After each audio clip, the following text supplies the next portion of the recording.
અત્યાર સુધી આપણને શું આવતું ખબર? આપણને કોઈક પૂછે ને ભારતમાં સૌથી વધારે સાક્ષર રાજ્ય કયું? એક જ ઝટકે ઘા દઈને કહીએ કેરળ. પૂરું થઈ ગયું ભાઈ. કેરળ હવે જે છે એ રાજ્ય નથી કે જે સાક્ષર છે. હવે મિઝોરમ, ત્રિપુરા અને ગોવા ત્રણે ત્રણ એવા રાજ્યો છે કે જે સાક્ષર રાજ્યો છે. અને એક્ઝામમાં ધ્યાન રાખવાનું, બરાબર છે, કે ત્રણે ત્રણ આપ્યા હોય તો ત્રણે ત્રણ, બાકી આ ત્રણમાંથી કોઈ એક. હવે જે છે એ જવાબમાં કેરળ આવશે નહીં.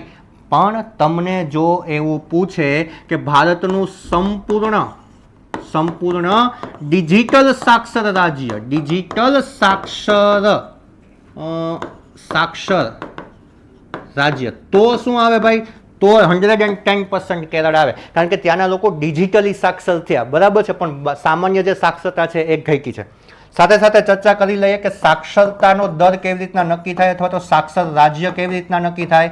તો કે આખા રાજ્યના 95%થી વધારે લોકો જો સાક્ષર હોય તો આખા રાજ્યને સાક્ષર રાજ્ય ગણી લેવામાં આવે છે, બરાબર. તો અહીંયા જે છે અમુકમાં 96+ છે, એટલે કે 96.4 છે, એક બેમાં 96.3 છે.